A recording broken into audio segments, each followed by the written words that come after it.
Yun, magandang araw po sa inyo lahat, Luzon, Visayas, Mindanao, pati na rin po sa mga kababayan nating mga OFW diyan. Welcome po sa panibagong reaction video dito sa Makapili TV. Ngayon po, medyo mababawasan na po yung sama ng loob o yung inis, galit ng mga senador dahil 'di ba sa mga nakaraang araw bago yung matapos yung pagpa-file ng mga certificate of candidacy. Sinasabi ng abogado ni Alice Guo na siya ay may planong tumakbo bilang mayor uli ng Bamban Tarlac kahit na disqualified o sabihin natin kahit na tinanggal na siya bilang mayor. Pero siyempre, lahat naman po yun is appealable pa naman sa korte. So hanggat walang final decision po ang Korte Suprema, is pwede pa nilang i-appeal yun. So dahil sa balita po na ito, mukhang mababawasan na po yung mga nararamdaman ng mga senador, siyempre yung mga mambabatas dahil sila yung nag-imbestiga dito kay Alice Guo na sinasabi nilang hindi daw 'to Pilipino, Chinese spy, tapos eventually, pagdating ng eleksyon, biglang tatakbo. Paano kung biglang manalo? So mababalewala lahat yung kanilang pinaghirapan, lahat ng, sabihin natin lahat ng inakusan nila, lahat yun mananatiling ano yun, hearsay. So lalabas lahat yung puro paninira lang dahil halimbawa biglang nanalo uli si Alice Guo bilang mayor, so paano na? Paano na ba ibabangon ng mga senador yung kanilang alam niyo yung iniingatan nilang kapita-pitagan, mga honorable, mga na mambabatas tapos biglang, sa isang iglap dahil sa eleksyon, mababaliktad yung sitwasyon. So lalabas na mas kahiya-hiya yung mga senador, yung mga mambabatas dahil kung ano-ano na yung inakusan nila kay Alice Guo tapos, biglang mananalo. So ibig sabihin, hindi naging effective yung kanilang mga ginawang pag-iimbestiga. Kasi hangga't wala kasing ano, hatol mula sa korte, yung ginagawa ng mga mambabatas natin, hindi siya final and executory. Kasi yung ginagawa nilang hearing supposedly is in aid of legislation para makagawa sila ng batas. Pero kung titingnan niyo sa haba-haba nung ginawa nilang, investigasyon, paggagawa nila ng hearing, parang wala naman silang nagawang batas para pigilan yung pagtakbo ni Alice Guo kung saka-sakaling natuloy kasi dito sa balita na 'to, mukhang umatras si Alice Guo, eh. Halimbawa na lang hindi siya umatras, itinuloy niya yung kanyang pagpa-file ng certificate of candidacy at pinayagan ng COMELEC. So paano na? So yung in aid of legislation na sinasabi nila na ginagawa ng Kongreso tsaka ng Senado, na parang sa tingin natin until now wala naman silang naipasang resolution man lang para pigilan yung pagtakbo. Hindi man lang nila naisip 'no, hindi nila naisip na puwede pang tumakbo si Alex Guo bilang, mayor. Kasi parang sa pakiramdam nila, nagawa na nila yung kanilang dapat gawin na sirain or sabihin natin ibagsak si Alice Guo. Pero ito lilinawin muna natin wala po tayong kumbaga hindi natin pinapanigan si Alice Guo. Ang sa atin lang naman, yung prosesong nangyayari sa Pilipinas na dati-dati kasi ang mga nakikinabang lang niyan, yung mga malalaking politiko. Yung sabihin natin mga ano, maperang politiko. Sila lang yung talagang nakikinabang before. Pero hindi nila kasi nakita yung ginawa nilang batas na yan na posible palang magamit yan ng mga future na politician natin na magiging yung kumbaga magiging mas mapera pa sa kanila. So hindi nila na-foresight yun. So siguro akala nila na yung ginawa nilang batas before, sila lang yung makikinabang, yung pamilya nila, yung ibang mga angkan nila, yun lang ang makikinabang. Sa ngayon kasi nagagamit na, hindi lang ng mga baguhang politician, pati mga ano, mga ordinaryong Pilipino nagagamit na yung ano, yung pribilehiyo yung dapat mga mambabatas lang yung dapat kumbaga maka-avail nung pribilehiyo yung ginawa nilang batas. Kaya nga 'di ba kung mapapansin nyo, marami ng mga ex-politician or mga current politician na may mga kinakaharap na kaso na until now nakakatakbo pa rin sa eleksyon. So isa dapat 'yan sa mga pinagtutuunan ng pansin nitong mga mambabatas natin, lalo na naggawa sila ng in-aid of legislation hearing dito kay Alice Guo na hindi man lang sila gumawa ng resolution para ipatanggal yung citizenship ni Alice Guo na Pilipino. Kasi hangga't nandyan yung kanyang Filipino citizenship sa kanyang birth certificate, may karapatan siya na i-exercise yung mga pribilehiyo ng isang Pilipino tulad ng pagtakbo sa eleksyon, 'di ba? So, lahat 'yan pwede niya i-exercise lahat ng pribilehiyo natin bilang Pilipino, meron din siya kasi sa papel, sa record ng Pilipinas, Pilipino si Alex Guo, 'di ba? So, hangga't nandun sa kanyang birth certificate yung Pilipino, walang pwedeng tanggalan o hindi siya pwedeng tanggalan ng pribilehiyo na pagiging Pilipino, pagiging demokrasya natin, yung karapatan niyang tumakbo sa eleksyon, at magsalita ng kanyang freedom expression, speech niya, nandoon. Hindi pwedeng tanggalin yun kasi nasa saligang batas natin yun na lahat ng Pilipino ay may ganung karapatan. Kaya nga, nakakapagtaka dito sa mga ginagawa nilang hearing na to, bakit niwala man lang isa sa kanila na nakaisip na bakit hindi tayo gumawa ng resolution or ng batas. Ngayon pa lang, certified nila as urgent para matanggal yung pagiging Filipino citizen ni Alice Guo. At the same time, lahat ng mga gustong tumakbo sa eleksyon, lahat ng may kaso, kumbaga salain. Although kasi pag may kaso, hanggat kasi hindi pa napapatunayan ng korte yan, hindi hinahatulan ng korte, malaya silang makakatakbo. So, ang makakapag-decide lang kung uupo sila sa pwesto, yung kanilang constituent or yung kanilang mga nasasakupan. 'Di ba? So, dapat doon pa lang sa hinaba-haba nung ginawa nilang investigasyon na yan, sana man lang nag-file na sila ng resolution para tanggalin yung Filipino citizenship ni Alice Guo. So, ito yung pag-uusapan natin dito kasi umatras na po si Alex Guo bilang yung pagtakbo niya. Kumbaga parang kinontra niya rito yung yung naging statement ng kanyang abogado. Sabi kasi ng abogado, 'di ba, na magpa-file nga si Alice Guo ng pagka-mayor. So, ang magsasubmit is isa sa mga legal counsel ni Alice Guo. So, pero dito sa balita na to, parang tinabla ni Alice Guo yung sinabi ng kanyang abogado. So, yan po yung talagang pag-uusapan natin ngayon. Kaya, kung hindi ka pa nakasubscribe sa Makapili TV, baka pwede naman pong pakipindot po muna yung subscribe button. At the same time, palike na rin po ng video. Wala naman pong bayad yan. Kaya, pindot na. So, ito, panoorin po natin ito.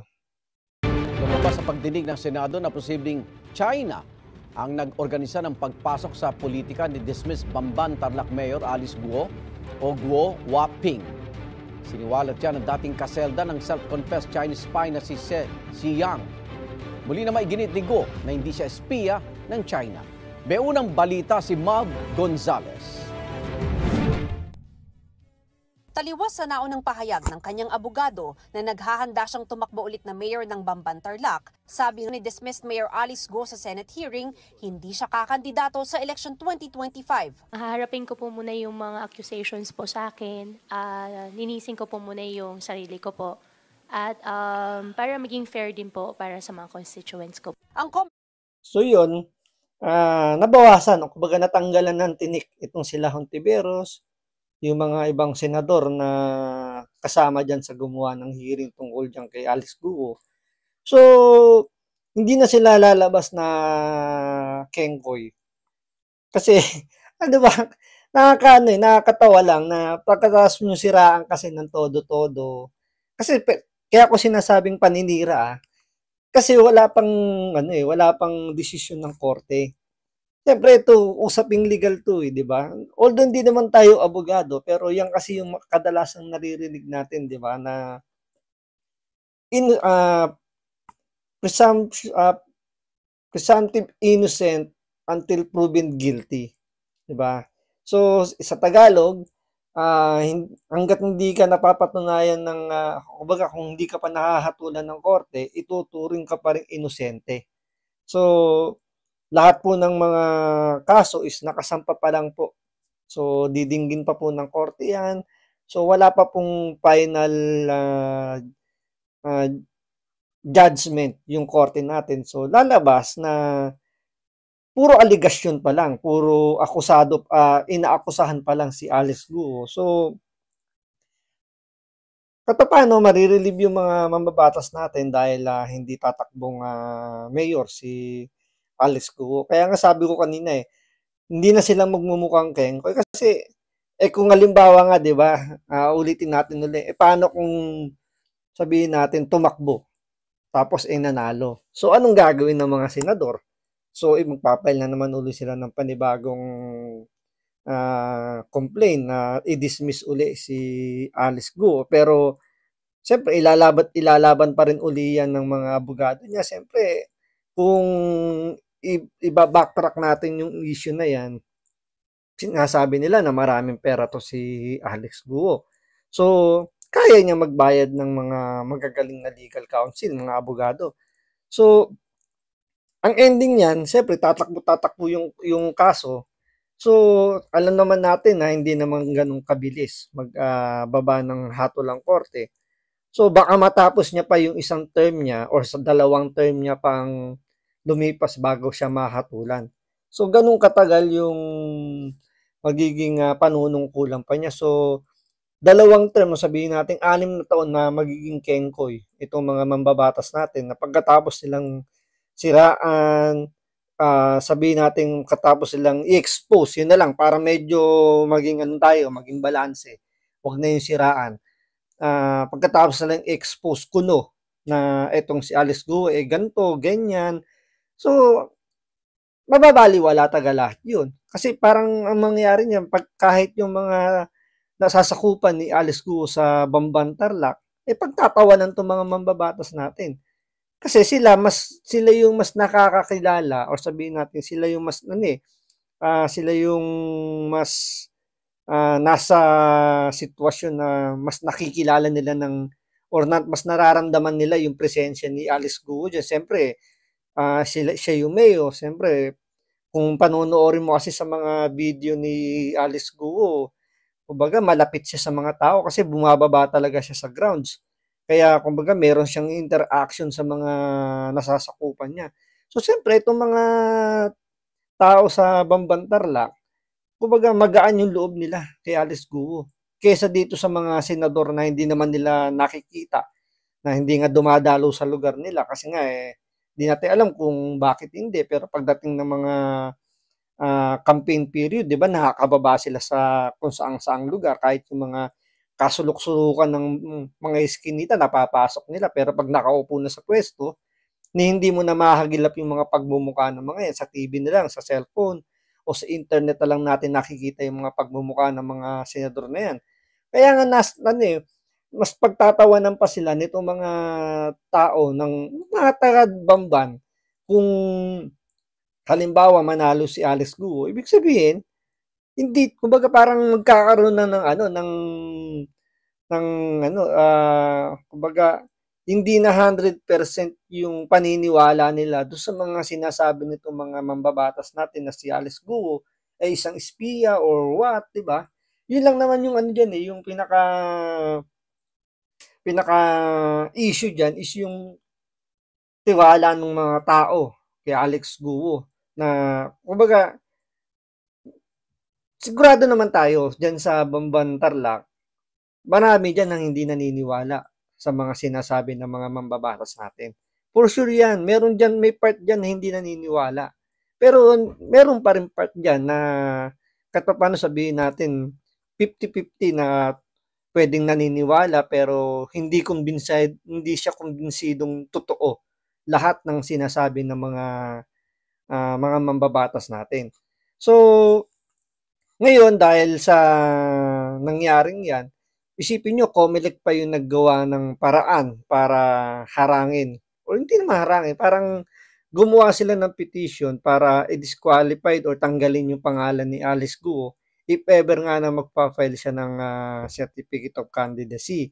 So, instead na mga mambabatas natin yung gumawa, 'di ba? Kasi sila'y gumagawa ng batas kaya nga in aid of legislation yung kanilang ginagawang hearing, eh COMELEC na mismo yung gumawa ng paraan para siguro hindi natin alam kung bakit gano'n, eh.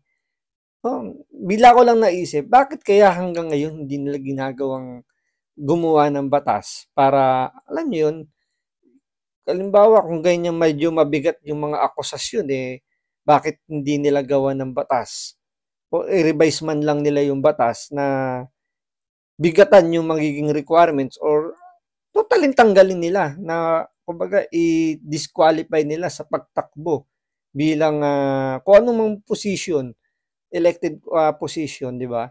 So dapat ganun yung gawin nila. Kaya nga in aid of legislation eh, pero bakit yung COMELEC pa yung kailangan gumawa? Samantalang yung COMELEC susunod lang naman yan kung ano yung nasa batas nila, kung ano yung ibinigay. Kumbaga kasi mga mambabatas pa rin naman nagbibigay ng guidelines, hindi naman yung ano yung COMELEC. Although minsan may mga binibigay din naman silang mga suggestion, pero upon approval yun, hindi yan automatic na pag sinabi ng COMELEC, oh ito, ganito lang ang requirements.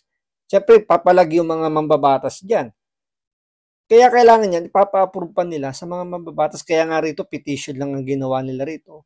Para, kumbaga, mapagtibay lang yung gustong mangyari ng mga senador, ng mga mambabatas, na pigilan si Alice Guo na makatakbo bilang mayor. Eh, ang tanong dyan, eh, paano yung ibang mga kumakandidatong merong kinakaharap din na kaso? So, anong gagawin ng mga mambabatas natin? So, yun yung isa sa mga malaking problema ng gobyerno natin na ang gumawa rin ng problema na yan ay yung mga mambabatas natin, di ba? Yun lang naman yung pinakaano dyan eh. Kung stricto yung batas natin at pinatutupad ng stricto, di sana wala tayong problemang ganyan or walang problema yung mga mambabatas natin. Pero ang tanong, bakit hindi man lang nila maisip na, alam yun, i-amend yung mga batas para maging applicable na siya sa sitwasyon natin ngayon. Kasi ang nangyayari dyan, parang nabubuhay na lang yung batas natin kung kailan ginawa. So, hindi na siya nakakasabay kung ano yung current situation natin ngayon. So, kumbaga yung batas na ginawa, eh applicable lang dun kung kailan ginawa yan. Hindi nila na-foresight na pwedeng pagdating ng araw in the future, eh pwedeng maabuso niyan ng ibang tao, especially ng mga politiko na nangyayari sa panahon natin ngayon, di ba? So, hanggang dito lang po muna. Maraming salamat sa panonood. Ingat po kayo lagi. God bless.